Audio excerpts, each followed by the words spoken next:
Yo, what's up, y'all? Good morning. It's your boy 3 Stacks in this thing, representing Team King of Games all day, every day. Today, I'm gonna go over actually my favorite variation of weather painters now. We did like the True Draco Demise build, and we did the also the variation with Invoked. The one that I'm going over right now, I actually prefer it over the others. This one has like just really insane nutty combos. I like it a lot more. It's a lot more fun and fast paced. The other build that I did with Demise and Duality, even though those cards restricted from special summoning, I played those cards because I needed to draw them going first. If I could draw at least one of them going first, it helped me to solidify and establish myself even further. After that, they can tend to be a bit cloggy because you have to choose whether or not you special summon your weather painters, because if you read them, they're actually an optional effect. It says right here, if this card was banished, you can special summon it. If it was banished from the field to activate a weather painter's effect, you could special summon this card during your standby. So you have the choice. And that was something that I failed to mention to you guys when I did the build, because one would look at the Demise and the Duality as cloggy, but it's like you choose one or the other. So if you open with your Demise and your Duality going first, obviously that's good because you're not special summoning going first anyways. And after that, it's totally your choice. Like during your standby, you could choose to activate it, because when you draw for your turn in your draw phase, if you see a Demise and you're like, I want to use it, you'd be like, let me leave that weather painter there in the banish zone and activate my Demise, and at that point your Levy or the Sea Dragon will be able to fetch it back from banish zone anyways. But I just failed to mention that to you guys, and I apologize. So it may seem a bit cloggy, but it actually works. It's just your choice. But anyways, we're going over True King, True Draco weather painters today. It's one of my favorite variations. It's more combo centric. It's a lot more fast paced and fun, and I feel like it has a higher ceiling just because Calamities is such a freaking pain in the neck. This card is just way too hard to get over, and especially with Spirals being the best deck still, Spirals just absolutely lose to this card and can't do anything to play around it. So without further ado, we're going to hop right into the deck profile. So starting off with monsters, this may catch a lot of people by surprise. I'm playing 3 copies of Masterpiece. Masterpiece is so insane in this deck. He's so live all the time. You play actually too many continuous spells and traps, like actually way too many, for your Dracos to never not be live. I mean, for your Dracos to not be live. Like, they're always live. You're always able to summon them. And the thing with this deck was I liked opening up with Masterpiece more than I liked opening with Masterpiece in any other deck, because he's live so often. And I'd rather search for a True King combo piece instead of Masterpiece, because I focus more heavily on the True Kings than I do with the Masterpiece. So I played 3 Masterpiece because I want to at least be able to draw one of him at times. And if I can draw one, that way, I don't have to waste my search on him with my diagram. And that way I can make my Calamities. Because what I'm trying to go for with this deck is similar to what I do with my True Draco, True King Invoke Spellbook deck that I've been topping a lot with, is I like to go from Calamities and Masterpiece together. This board alone is going to get you games. Like, there's no deck that can really play around Calamities, and then if you add a Masterpiece next to that, Calamities and Masterpiece is way too strong, way too powerful. So that's one of the main aspects of the deck. Aside from that, you're just going to make Weather Painter plays. And then, of course, the Weather Painters happen to be every single attribute you need, which is just icing on the cake.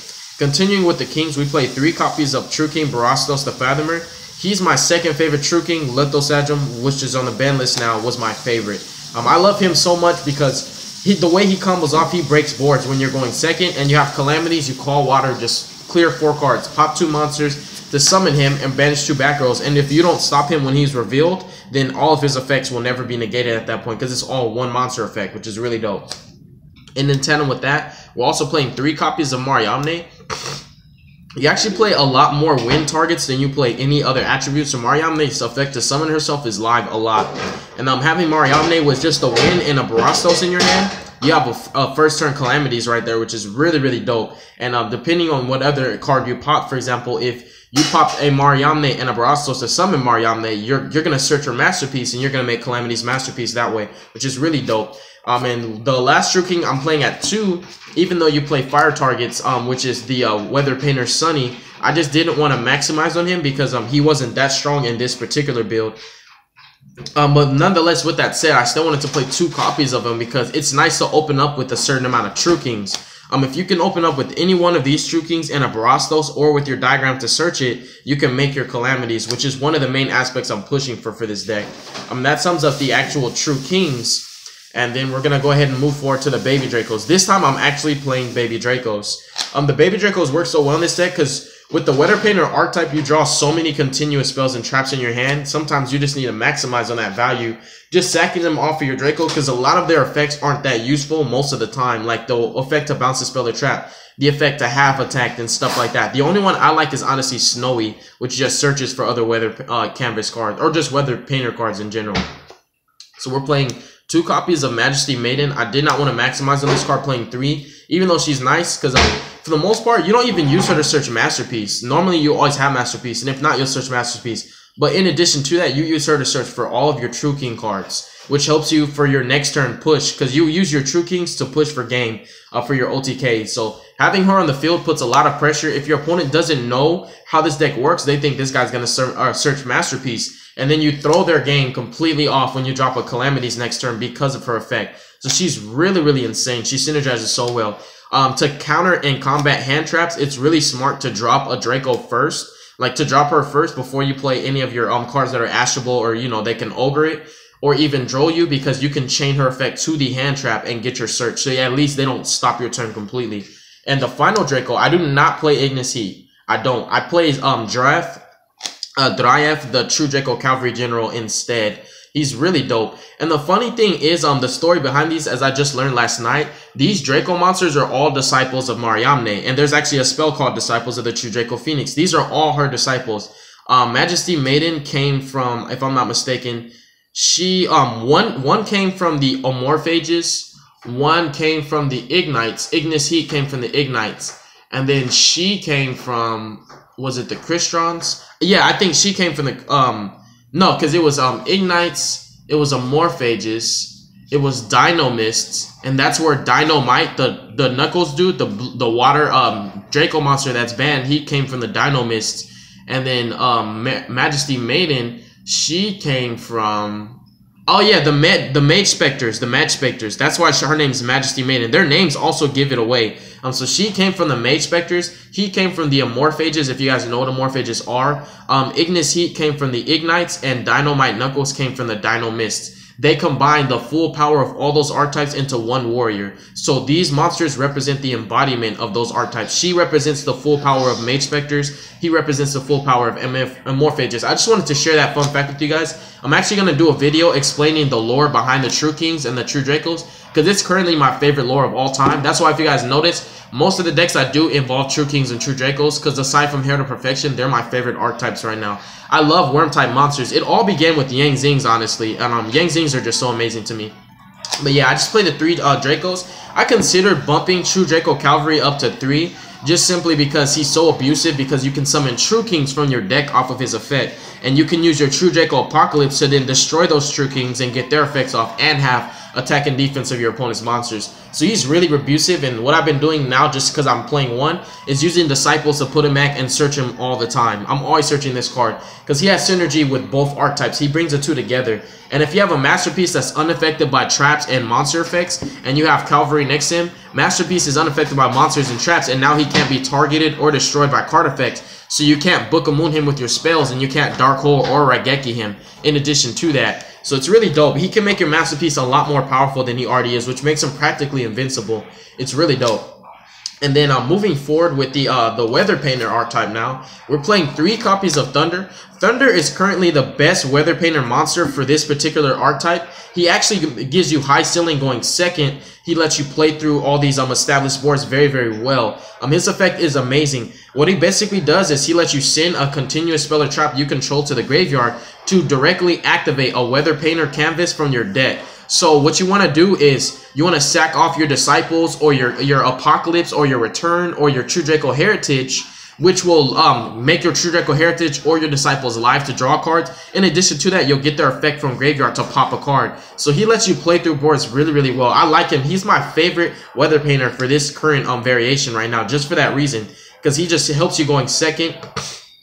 And he also loads your grave with food for Masterpiece. Like, there are times when you have a Masterpiece on board and you banish all your targets and you can't tribute any continuous spells to summon Draco, so you use Thunder to sack off a Draco card, pop a card, whether it's a spell, trap, or a monster, and then activate the Masterpiece right after that, pop another card. And then you still get to activate Snowy Canvas, use Snowy Canvas to banish Thunder after that. You just go off. There's a lot of cool combos. including with the True Kings. There's a lot of combos. And then next up, we play 2 copies of Snow. The reason why we play 2 is because I only own 2 to my name. If I had 3, I would definitely play 3 Snow, because Snow's so important for this archetype. She basically gets everything started. She starts off the engine. And without her, the deck is kind of slow. You have to either open with her or Weather Painter canvas, her actual canvas, which is, you know, the snowy canvas. And if not, you're basically playing True King, True Dracos until you get to your Weather Painter stuff. And then I also personally take in 2 copies of Cloud. Cloud is your win target from Mariamne, and he also has great synergy with Masterpiece plays. For example, when you drop Masterpiece on your opponent's turn by tributing Weather Painter canvas, spell, or trap, and then a monster, you can resolve his effect to directly activate 2 Weather Painter canvases to your side of the field, and you can drop your second Masterpiece tributing those, or just him and one of those. So you can drop 2 Masterpieces in one turn with ease without even wasting resources from your hand because of Cloud. So I like Cloud a lot for that reason. Also, in addition to that, he combos amazingly with your Thunder. Like I said, Thunder is kind of like my favorite right now. Thunder can sack off a Draco card, or he can sack off a Weather Painter, for example, right? A canvas, and then directly activate 1 from the deck, and then Cloud triggers and activates 2. So now you have 3 canvases at the price of 1. So you've, in technical terms, went +3, which is really amazing. So Cloud is pretty dope, and he happens to be 1500 attack. So Cloud and Thunder, you know, their stats are really, really good, because the Weather Painters tend to be really weak, and you kind of need good stats at time. And then we also play 2 copies of the Weather Painter Sun. Sun's effect basically special summons itself in the graveyard by sending a continuous spell or trap you control to the grave, and then activating a canvas from your hand. So if he's in grave, he's going to help you pop a card, basically, because you can send off your Disciples, your Heritage, or even your Apocalypse or your Return, pop a card, summon him, activate a canvas like Snowy, banish him, and then search off of Snowy, then he comes back again. There's a lot of combos you can do in this deck. One would argue and say this deck is slow. That's why I like to mix it with different hybrid variations to make it competitive, because pure Weatheries by themselves is good, but it's not good enough to take to a YCS Dallas. The current build that I'm running, this is good enough to take to a YCS Dallas or even a regionals level event, and I'm not lying to you. Then we also play 1 Rain. I chose to play 1 Rain because Rain has the least synergy of any of the combos. The best she can do is special summon herself and activate a canvas, which will literally give you the tribute fodder for your Masterpiece. So she can be a Masterpiece extender at times. Basically, if she's special summoned, you can activate a Weather Painter spell or trap from your graveyard. I'm sorry, from your hand. So let's say, for example, you have Masterpiece on board and you have True Draco Apocalypse. You have Masterpiece in hand and Apocalypse, and you're like, I can't do anything because I can't tribute this 1 trap to summon this level 8 monster. And then bam, during your opponent's standby, Painter Rain comes back, special summons herself, and then she activates, for example, a canvas like a spell or trap. Then you can use Apocalypse to tribute her and the canvas or Apocalypse itself and drop your Masterpiece. So she'll save your life sometimes. And I just play her at 1 because she's extremely searchable through Snow and Snow's canvas as well. But I just don't like having multiples because you never really need more than 1. Once you have 1 in your banish zone and it keeps coming back, that's all you need. In addition to that, every Painter canvas monster, every Painter is actually a hard once per turn. I played 3 Thunder because I want to see 3 Thunder. But as you notice, I don't play 3 of any other Painter. I would play 3 Snow though, because Thunder and Snow are kind of like the best ones in my opinion. But all the other ones I play 2 of. That's going to go ahead and sum up the monster count. I'll get a bit more in depth with it. But I hope you guys are kind of catching my drift by now and understanding how this deck works. That's why I explained myself so thoroughly as I was going over the monsters, so that you can see how this deck really works together. It's so beautiful and perfect. Then we play 3 copies of Double D's. Dragonic Diagram is insane in this deck because if you open up with True Kings, you're making Calamities and some. Like, if you could just open up with Majesty Maiden and, for example, Barastos the Fathomer, if you have these 2 cards in like a Terraforming or a Diagram, you basically have Calamities and Masterpiece in the same turn, which is insane. If you go first and drop Calamities and during your opponent's main phase, tribute summon for Masterpiece, they're going to lose next turn because you're literally just going to call water, summon Barastos that you searched off of your Diagram, clear 4 cards, attack for 21, attack for 33, attack for 3250. And Masterpiece can't be touched anyways. It's just insane. And don't forget you're popping cards with Masterpiece. This deck is really, really aggressive and it's just so dope. Then we're playing 3 copies of Terraforming, which is Optimus Prime, just to search and further extend our plays for Diagram, which is really, really broken. Diagram helps this deck out a lot because some of your hands might seem weird, like you might have True Kings but no matching attribute, and then the Diagram will sack off one of those True Kings and give you the matching attribute and get that True Kings effect off. Then we play 3 of the Snowy Canvas, which is basically the searcher of the deck. All the canvases, if you didn't know, they give effects to your weather painters who are in this card's column and the adjacent columns to it. So these spells have no effects actually. They give effects to the weather painters. So these spells do nothing by themselves, which was another thing. Like in the pure weathery build, there's not a lot of weather painters to begin with. The maximum you could play is 15, and even at that, you're not always going to draw a weather painter. So you'll be drawing canvases with no way to use them. That's why I like the synergy that it has with the True Dracos, because if you draw this and no weather painter, you can still normal summon a True Draco monster by tributing it, and you get food in your grave for Masterpiece and food for your Cloud, because don't forget how Cloud works. So it's really, really dope how the deck, like I said, just synergizes and everything kind of just comes together in one, as one unit. And then the only other weather painter canvas that I play at 2 is actually Cloud's canvas. The reason why Cloud's canvas is so good is because what's the common way for people to get over Masterpiece? They don't get over him with like an actual trap or monster effect. If they draw that one board wipe, you have the Dryad, the True Draco General, to protect him from being targeted or destroyed. So the one way your opponent can get over Masterpiece in this deck is just by attacking over him. And that's the common and popular way that I've lost my Masterpiece in my Draco deck, is they pop Diagram and then they attack over Masterpiece. This says nuh-uh-uh, because this canvas actually lets you half the attack of a monster that you're on the field, on your side of the field, on your opponent's side of the field. In addition to that, now the monster can't attack over Masterpiece because its attacks is half. So now Masterpiece is going to live. You're going to get your weather painter back on standby so you can keep doing it. That's why I like this card so much and I play that too, because it makes Masterpiece as invincible as you can possibly make him. Like, this is one of the boards I like to make. If I have Masterpiece in general, Masterpiece can't be destroyed by anything, basically. He's already unaffected by traps and monsters. You can't activate Dark Hole Raigeki. You can't target him with Book of Moon. You can't really do anything to him. And then the next best thing is you can attack over him. And you know, like by popping Diagram, like I said, now he's at 2950. Just attack over him with anything that has 3000 or higher attack. But then you activate Cloudy Canvas, put that monster at 1500 attack. Masterpiece is staying on the field. It's really, really amazing how this spell has made the True Draco variant in this deck a lot more powerful than it is in other decks, because now you have this and you also have True Draco Apocalypse. So they're never going to be able to attack over your Masterpiece, because you can half with this and then permanently half Apocalypse. Because if you read Apocalypse, it actually says it becomes the attack and defense becomes half of their current attack. So that makes it permanent. So if this card has it to a 3000 monster to 15, this will half it to 750, and the half that True Draco Apocalypse puts it on is permanent.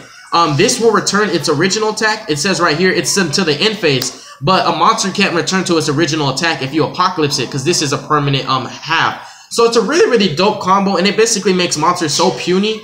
They're so puny now based off of Apocalypse and Cloudy Canvas that even the smallest weather painter can attack over that monster, which is really important.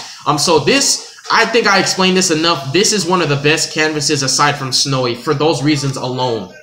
It's just really, really dope the way the deck synergizes. Then I also play one copy of Sunny Canvas to extend your plays. This is one of the easiest ways to make your Weather Painter Rainbow on your second turn. If you go first and set up for this, you can make Weather Painter Rainbow your second turn, and it's possible. All you need to do is just search this off of your Snow. If you open with Snow or her canvas, you just summon a Draco, and then you'll resolve this effect. You'll tribute off your Draco, you'll special summon your painter, then you'll special one from hand or grave, and during your turn, you'll normal summon a painter, and then link summon for her. It's really, really crazy and simple. But I don't play multiple Sunnies, because you only need to resolve one Sunny to make your Weather Painter Rainbow.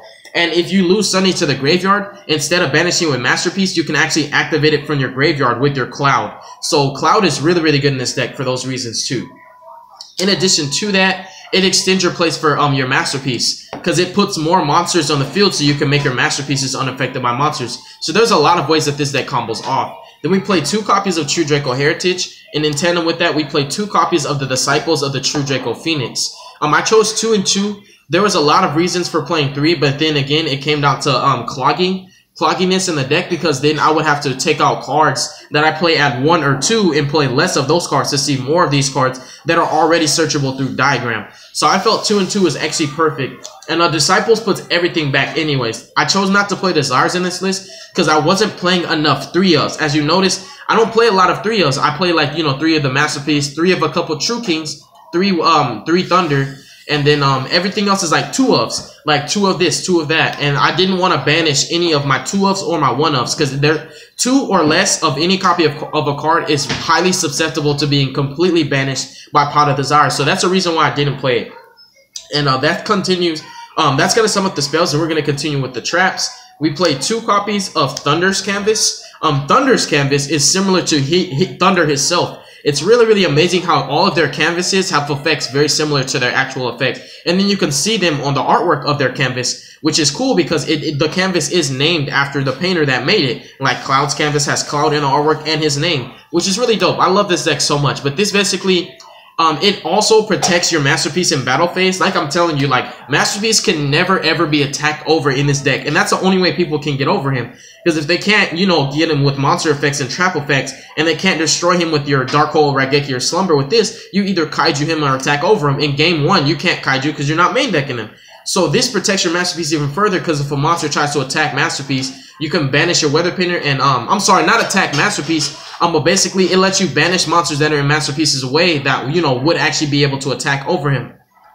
I'm sorry, not banish them, bounce them to the hand, which basically means now your opponent has to wait a whole nother turn to drop them, and once they're summoned, Masterpiece can pop them. So I set that in reverse order. So using this, you can use your Weather Painter to attack that monster that looks like a problem. For example, BLs. Masterpiece can't get over BLs, but you use this canvas in the Pendulum Magician matchup. You attack it with your Weather Painter, you bounce BLs back to hand. Even if they can summon BLs again, now you've halted for a turn for Masterpiece to be safe, and he can just attack directly into your life points. And then there's other monsters that could be a threat to Masterpiece. If you bounce him back, if they're an extra deck monster, they're done for. If they're a monster they can summon back, now when that monster gets summoned, Masterpiece can deal with it by popping it before it gets a chance to attack over him. So that's just something that it helps further protect your Masterpiece even more. It doesn't work though if they declare an attack on Masterpiece, because this says if your Weather Painter battles a monster. So that's why I said I set that in reverse order. I said it in the wrong order. Then we play 1 Aurora Canvas. This interrupts your opponent's play so much. For decks who have Spiral Resort, Trickstar Light Stage, Dragonic Diagram, for example, the Star Pendulum Graph in the Pendulum Magician matchup, Skullcrobat Joker Search. There's so many cards that search for 1 card that this just banishes from their hand and they draw a card, but you banish the card that's a problem. If your opponent activates Spiral Master Plan's effect, not Spiral Master Plan, I'm sorry, Spiral Resort's effect, and resort to search for Sleeper, you can banish Sleeper from their hand. That's just an example, and all the other examples that I mentioned. So this is a powerful canvas, but it wasn't worth playing at multiples because it didn't have enough synergy with the actual Draco cards. So they're just, in addition to that, of course, they're continuous traps that you can tribute your Dracos with, and your Masterpiece will have more food and more ways to make him invincible. Then you play 2 Apocalypse and 1 Return. You can arguably play 3 Apocalypse, but you have ways to search it, and you also put it back into your deck if need be so. So I chose to play a lot of, like I said, 2-ofs. That's why I don't play Desires in this list. These cards, you should know what they do by now. They really, really help a lot. Apocalypse is one of the reasons why Masterpiece is really, really hard to deal with.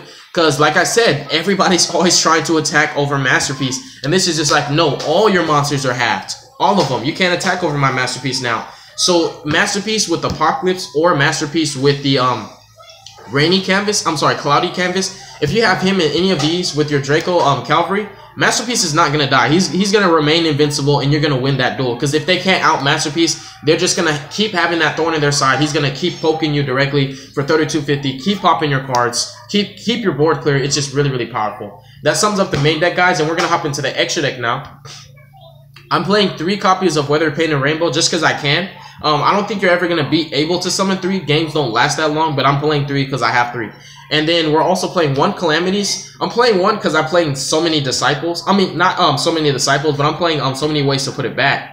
In addition to that, most games don't last so long. And you never are able to summon 2 in a turn, obviously. So if you summon 1 and it happens to die, you just put it back into your extra deck with Disciples of the True Draco Phoenix, draw a card, and then summon it again. So it left me with space to play a bunch of other random cards.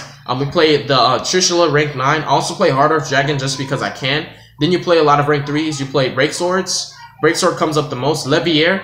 For when you choose, like, I should have had Levier in the list with the Demise and Duality. Because if you choose to your Demise and your Duality over your Weather Painter's Standby Special Summon effect, you can always get it back later on in the duel with Levier the Sea Dragon. Just Special Summon it, and you can just continue using its effect. So it's really dope.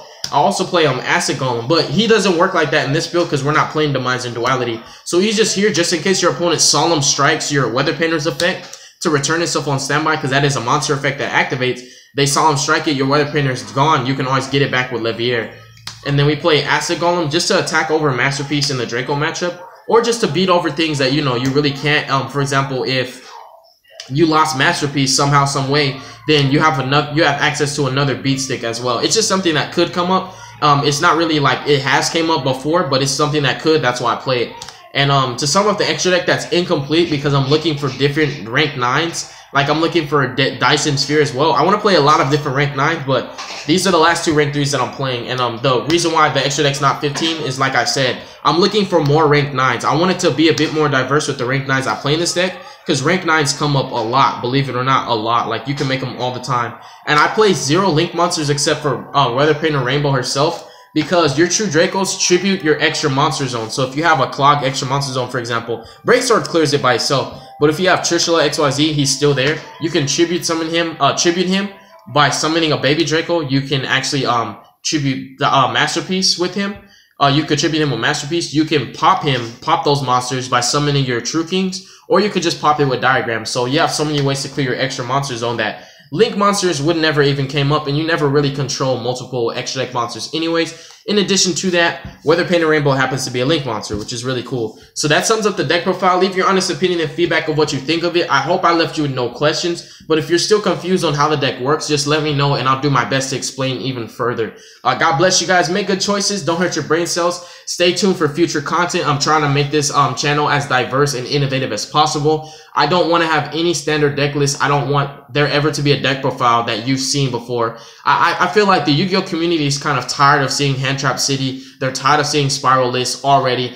People like, I'm tired of seeing Pinwheel Magicians. I'm tired of seeing ABCs. I'm tired of seeing Trick Stars. I want to see something new, cool, and innovative that I can play and have fun at the same time. If you're winning and you're having fun, dude, that's what Yu-Gi-Oh is all about. But anyways, without further ado, I'm going to go ahead and sign out, and y'all have a wonderful day. You'll be hearing from me soon.